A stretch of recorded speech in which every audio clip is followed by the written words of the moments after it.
नमस्ते बच्चों। आज मैं आपको हिंदी पाठ्य पुस्तक से चौथा अध्याय ठूंठ शीर्षक कहानी पढ़ाने जा रही हूँ। तो यह एक मार्मिक कहानी है जिसमें एक बूढ़ा व्यक्ति अपने समय के एक पेड़ जो अब ठूंठ रह गया है उससे बहुत लगाव रखता है। ठूंठ अकेला रह जाता है।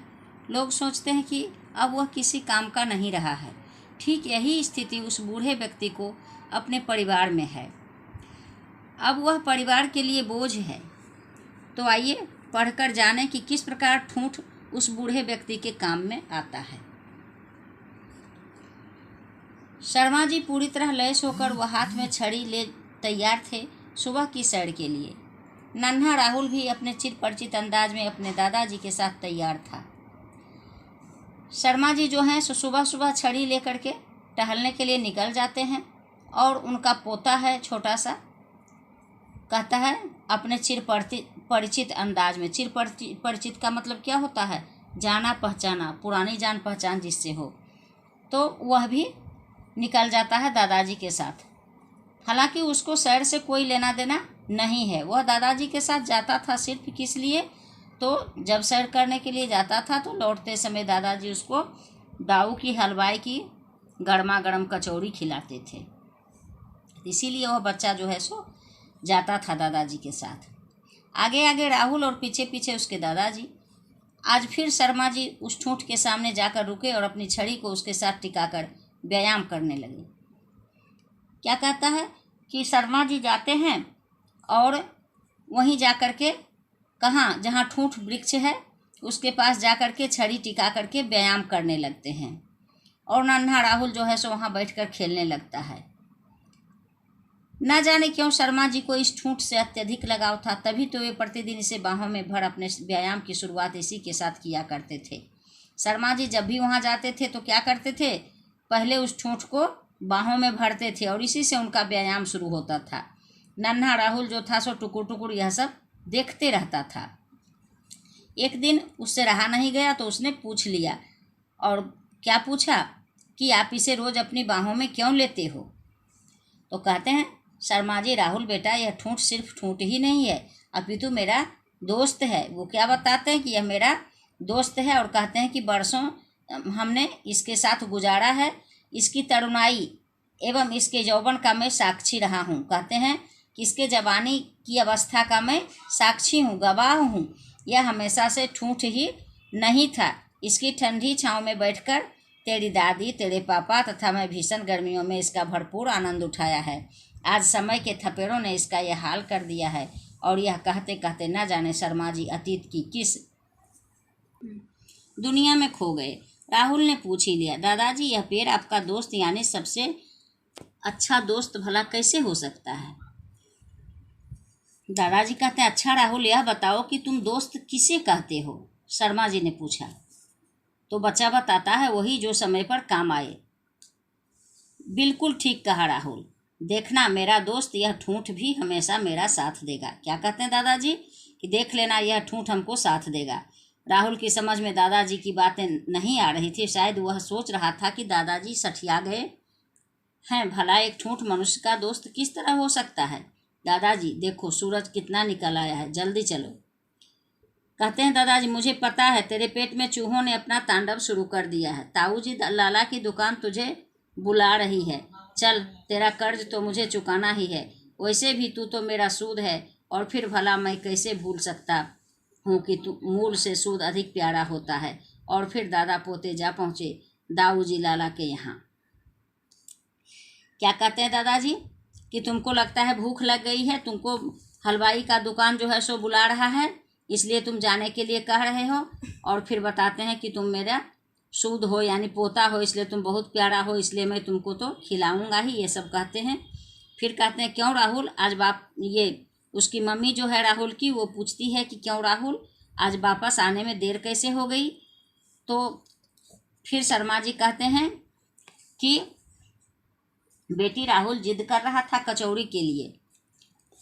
शर्मा जी की दैनिक दिनचर्या जारी थी कि एक दिन उनका पोता राहुल दौड़ता दौड़ता उनके पास पहुंचा। दादाजी आप मेरे साथ चलिए, आपके दोस्त। क्या कहता है कि राहुल जाता है और कहता है कि दादाजी चलिए, आपका दोस्त, पता नहीं दोस्त को क्या हुआ है। तो कहते हैं शर्मा जी, अरे कौन भला, कौन से दोस्त की बात कर रहा है तू? तो कहता है राहुल, अरे वही ठूंठ। क्यों, क्या हुआ उसे? कुछ लोग उसके ऊपर चढ़े हुए हैं तथा कुछ माप तौल सीखी जा रही, आप जल्दी चलिए। और फिर राहुल अपने दादाजी को लेकर आ पहुंचा उसी ठूंठ के पास। तभी शर्मा जी की निगाह एक व्यक्ति पर पड़ी। क्या होता है, शर्मा जी जब ठूंठ के पास जाते हैं तो उनकी निगाह एक व्यक्ति पर पड़ती है। कहते हैं शक्ल कुछ जानी पहचानी सी थी। जब उनसे न रहा गया तो उन्होंने पूछ ही लिया, बेटा क्या तुम कपूर साहब के बेटे हो? कहता है वह लड़का, हाँ अंकल। अरे अंकल, आप यहाँ कैसे? वह जो है सो पहचान जाता है शर्मा जी को। तो कहते हैं शर्मा जी, पहले तुम बताओ, तुम यहाँ क्या कर रहे हो? वह लड़का कहता, अंकल यहाँ मैंने प्लॉट खरीदा है, मगर यह ठूंठ बाधा बन रहा है, इसलिए मैं इसे काट कर इस जगह अपनी कोठी बनाना चाहता हूँ। तो कहते हैं शर्मा जी, तुम ठीक कहते हो बेटा, ठूंठ तो हमेशा बाधा ही होता है। जब यह फलदार हवादार था तो दुनिया ने भी इसका भरपूर आनंद लिया। आज अगर यह ठूंठ न होता तो क्या तुम इसे काटने की हिम्मत कर सकते थे? बड़खुरदार सीधे हवालात जाते। तो शर्मा जी समझाते हैं कपूर साहब के लड़के को कि ठूंठ है तभी तो तुम इसको काटने आया है, अगर यह ठूंठ नहीं होता तो तुम इसे काटने की हिम्मत नहीं करते। अगर काटता, हरे भरे वृक्ष को काटा जाता है तो क्या होता है, उसे सजा होती है, उसे जेल दिया जाता है। इसीलिए ऐसा शर्मा जी कह रहे हैं। फिर कहते हैं, आप कैसी बात कर रहे हैं अंकल? क्या मैं नहीं जानता कि हरे पेड़ को नहीं काटा जा सकता? यह ठूंठ है तभी तो। वह कपूर जी का बेटा जो है सो कहता है कि मुझे तो पता है कि हरा पेड़ नहीं काटा जाता है, फिर आप ऐसे कैसे कह रहे हैं? मैं समझ गया बेटा, करोगे तो तुम वही जो तुमने ठान रखी है, मगर चूंकि तुम मेरे मित्र कपूर के बेटे हो इसलिए तुमसे कुछ मांगना चाहता हूँ। अब शर्मा जी कहते हैं, तुम्हारा जो मन होगा वही तुम करोगे, लेकिन तुम मेरे मित्र के बेटे हो इसलिए मैं तुमसे कुछ मांगना चाहता हूँ। कहता है वह, कहिए अंकल। तो कहते हैं शर्मा जी, तो मुझे वचन दो कि जब भी तुम इस ठूंठ को काटो तो इसकी लकड़ी मुझे ही देना, मैं तुम्हें इसकी भरपूर कीमत दूंगा। तो फिर वो लड़का कहता है, कैसी बातें कर रहे हैं अंकल आप? मैं भला मेरा आपसे वादा रहा कि यह ठूंठ आपका ही रहेगा, इस पर आपका अधिकार सुरक्षित है। एक दिन शर्मा जी अपनी कुटिया के परिसर में धूप सेक रहे थे। सामने था अखबार, नन्हा राहुल भी पास ही खेल रहा था। तभी अचानक उसकी गेंद दादाजी को जा लगी। शर्मा जी ने राहुल की ओर देखा। राहुल सहम सा गया, डर के मारे उसका बुरा हाल था। उसकी सूरत देख दादाजी अपनी हंसी को न रोक सके। उन्होंने उसे अपने पास बुलाया। क्या धमाल मचा रखा है, दिन निकला नहीं कि बस शुरू हो गई धमा चौकड़ी। चल मुर्गा बन। सॉरी दादाजी, प्लीज सॉरी। अब कहते हैं शर्मा जी कि एक दिन शर्मा जी धूप में बैठे हुए थे। उसी समय क्या होता है कि उनका पोता जो है सो खेल रहा था और उसका गेंद आकर के किन्हें लग गया, तो शर्मा जी को लग गया। उसके बाद क्या होता है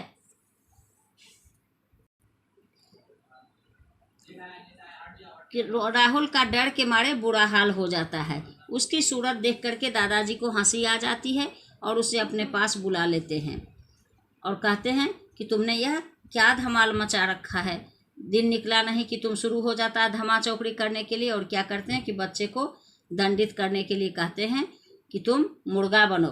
फिर बच्चा कहता है, सॉरी दादाजी, प्लीज़ सॉरी। आज की कहानी यहीं तक। इसका शेष भाग मैं दूसरे दिन पढ़ाऊँगी। धन्यवाद।